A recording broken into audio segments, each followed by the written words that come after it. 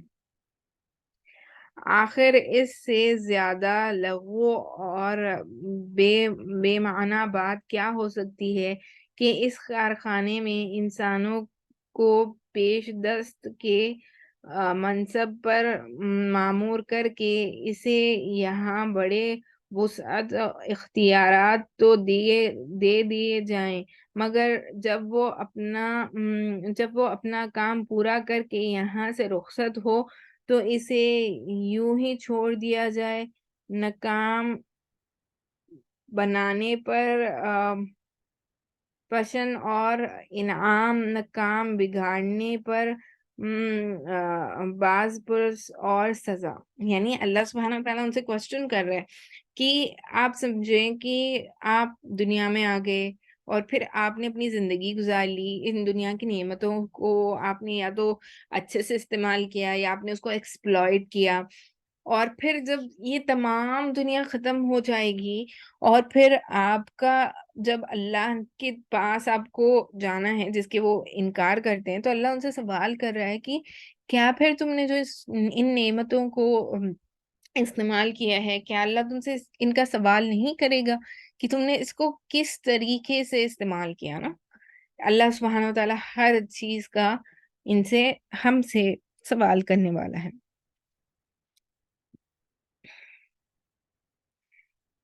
یہ دلائل دینے کے بعد پورے زور کے ساتھ فرمایا گیا ہے کہ فیصلے کا دن یقیناً اپنے مقرر وقت پر آ کر رہے گا.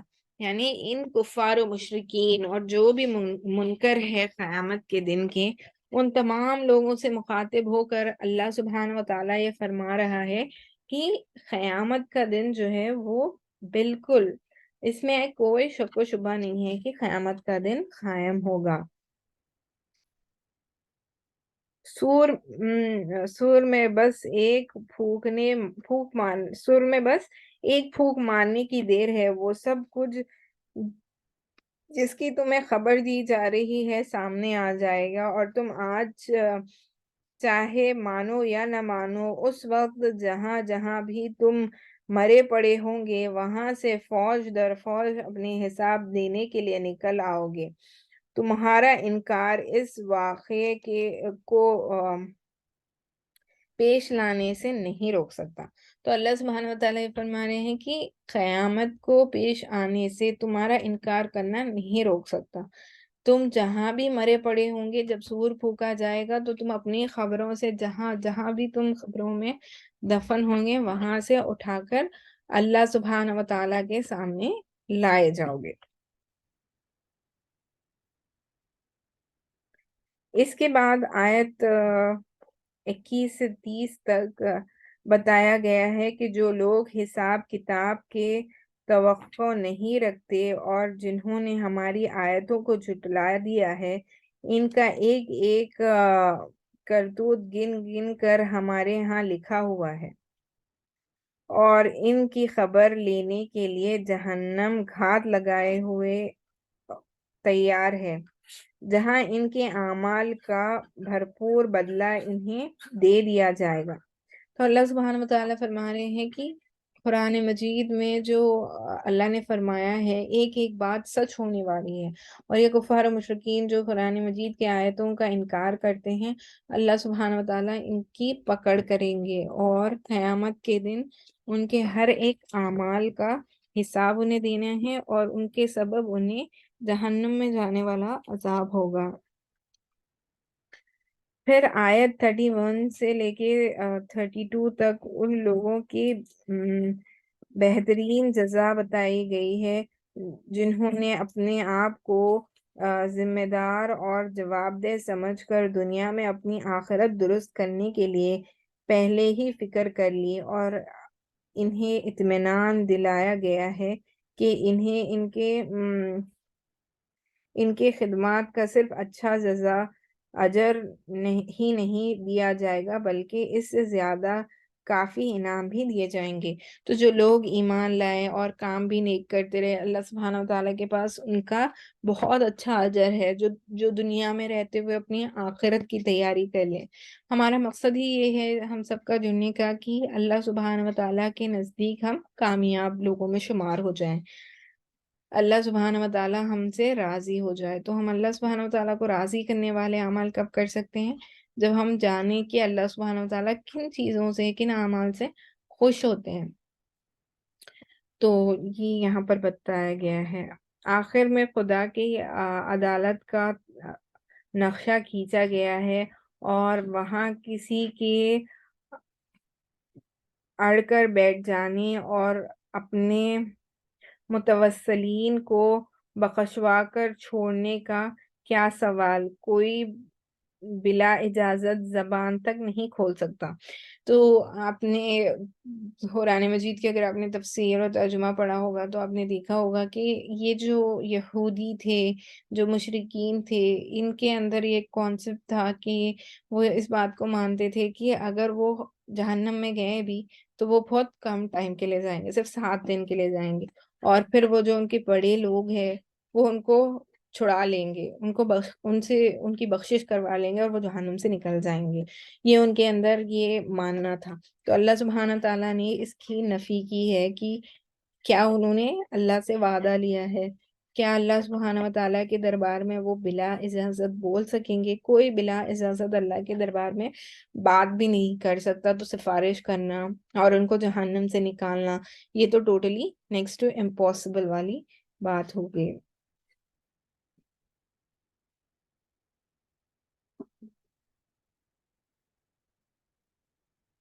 صرف اسی کے لیے سفارش کرے اور سفارش میں کوئی بیجا بات نہ کرے۔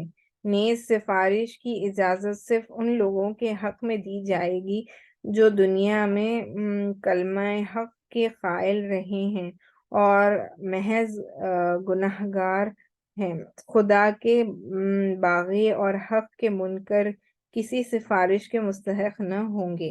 یعنی جو اللہ سبحانہ وتعالیٰ کی ذات پر یقین نہیں کرتے اور اللہ سبحانہ وتعالیٰ کی ذات کے منکر ہیں، ان کی سفارش کوئی بھی نہیں کرے گا۔ بیسیکلی جو اللہ کے ساتھ شریک ٹھہراتے ہیں ان کی سفارش کوئی بھی نہیں کر سکتا۔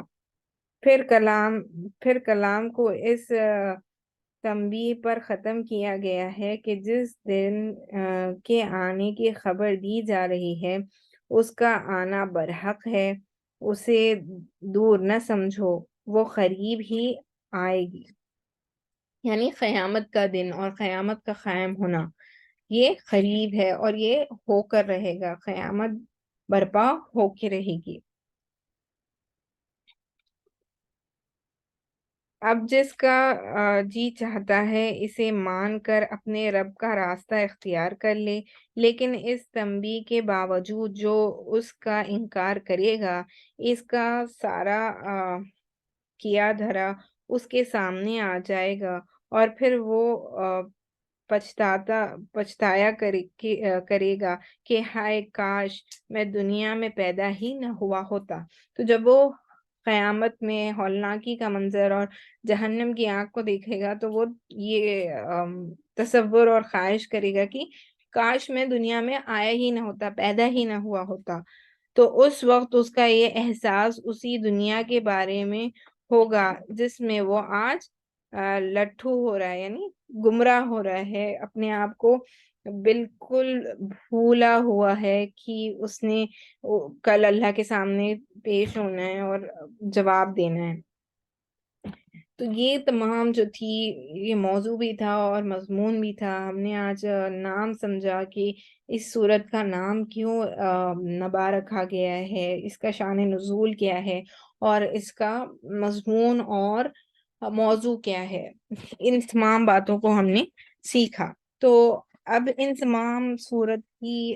تمام باتوں کو سمجھنے کے بعد اب جب ہم سورت کی آیتوں کو پڑھیں گے نا، کانٹیکسٹ ہم قرآن مجید میں سب سے امپورٹنٹ کیا ہوتا ہے کہ آپ کانٹیکسٹ کو سمجھیں کہ یہ آیتیں کس وقت نازل کی گئی اور کیا اس میں سمجھانا چاہ رہے ہیں۔ جب آپ ان کو سمجھ لیتے ہیں نا تو پھر جب قرآن کا ترجمہ کرتے ہیں یعنی آیتوں کا ترجمہ ہم کرتے ہیں پڑھتے ہیں اور پھر ہم جب اس کی تفسیر دیکھتے ہیں تو ہمیں اور بھی اچھے سے سمجھ میں آتا ہے کہ ہم جب کانٹیکسٹ کو سمجھ جاتے ہیں کہ کیا بتایا جا رہا ہے، کیا سمجھانے کی کوشش کی جا رہی ہے، تو پھر آیتوں کو سمجھنا اور اس پہ غور و فکر کرنا ہمارے لیے آسان ہو جاتا ہے۔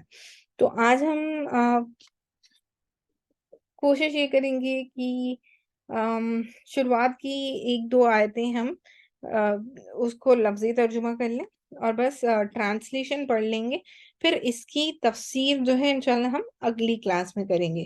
ہمیں جلدی ختم کرنا یا جلدی جلدی کرنا، اس میں اس کو بڑے ہی آرام کے ساتھ، چاہے ہمیں ایک سورہ نبوہ کو کمپلیٹ کرنے ہی میں ایک ہفتہ آئی مین 2 3 4 کلاسز لگ جائے کوئی بات نہیں، ہم 4 کلاسز میں اس کو کمپلیٹ کریں گے، مسئلہ کچھ نہیں ہے، لیکن ہم جو بھی سورت پڑھیں گے اس کو مکمل طور پر سمجھتے ہوئے اس میں کیا بتایا جا رہا ہے تمام ترجمہ تفسیر لفظی ترجمہ ہر چیز کرتے ہوئے ہم آگے بڑھیں گے۔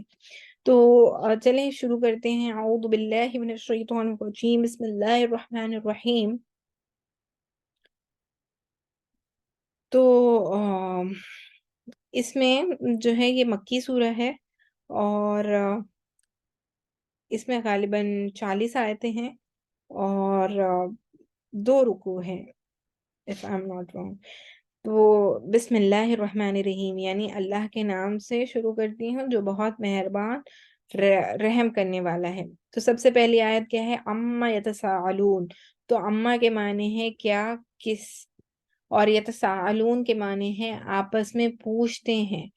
تو اس کا معنی یہ ہو گیا لوگ آپس میں کس کے بارے میں پوچھ رہے ہیں، یعنی کس چیز کے بارے میں آپس میں یہ پوچھ رہے ہیں۔ تو کفار و مشرکین ایک دوسرے سے باتیں کر رہے تھے، ایک دوسرے سے پوچھ رہے تھے نا، تو یہاں پہ بتایا جا رہا ہے عن النبع العظیم۔ عن النبع العظیم میں عن کا معنی جو ہے وہ ہے سے بابت، اور النبع العظیم کے بارے میں آتا ہے کہ خبر، بڑی بڑی خبر یعنی قیامت۔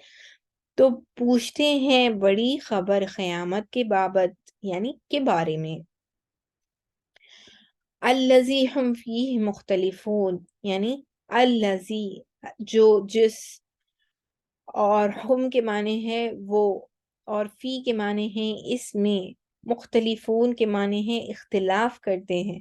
تو اس کا معنی یہ ہو گیا کہ جس میں وہ اختلاف کر رہے ہیں، یعنی کس میں وہ اختلاف کر رہے ہیں؟ قیامت کی قیامت کو ماننے میں، یعنی قیامت کی بات پر یقین کرنے میں وہ اختلاف کر رہے ہیں۔ کلا سیعلمون یعنی کلا کا معنی کیا ہے؟ ہرگز نہیں، اور سیعلمون کا معنی ہے ان قریب جان لیں گے۔ تو اللہ سبحانہ وتعالی یہاں پہ فرما رہے ہیں کلا سیعلمون سے مراد یہ ہے کہ ہرگز نہیں، ان قریب وہ جان لیں گے۔ کیا جان لیں گے؟ قیامت کے برپا ہونے کو، قائم ہونے کو وہ اپنی آنکھوں سے دیکھ لیں گے، اس کو بتایا گیا ہے۔ پھر اللہ تعالیٰ دوبارہ فرمایا ہے، دیکھیں کلا سیعلمون ہرگز نہیں، ان قریب جان لیں گے۔ ثم کلا سیعلمون، ثم کے معنی ہے پھر کلا ہو گیا ہرگز نہیں، اور سیعلمون ہو گیا ان قریب جان لیں گے۔ تو اللہ تبارک و تعالیٰ سبحانہ و تعالیٰ دوبارہ فرما رہے ہیں کہ ہرگز نہیں، ان قریب جان لیں گے۔ تو یہ ہماری پہلی 5 آیتوں کا لفظی ترجمہ ہو گیا۔ تو اس کا میں نے آپ کو سینٹنس وائز بھی ٹرانسلیشن بتا دیا، دوبارہ بتا دیتی ہوں کہ یہ لوگ کس چیز کے بارے میں پوچھ گچھ کر رہے ہیں۔ کیا اس بڑی خبر کے بارے میں جس کے متعلق یہ مختلف چومگاؤں کے کرنے میں لگے ہوئے ہیں، یعنی ایک دوسرے سے باتیں کرنے میں۔ یہاں پر اور آسان طریقے سے یہاں پہ سمجھایا گیا نا کہ وہ کس چیز کے بارے میں پوچھ رہے ہیں یا ایک دوسرے سے اختلاف کر رہے ہیں، اس کو چومگاہیں بھی کہا جاتا ہے۔ ہرگز نہیں، ان قریب انہیں معلوم ہو جائے گا،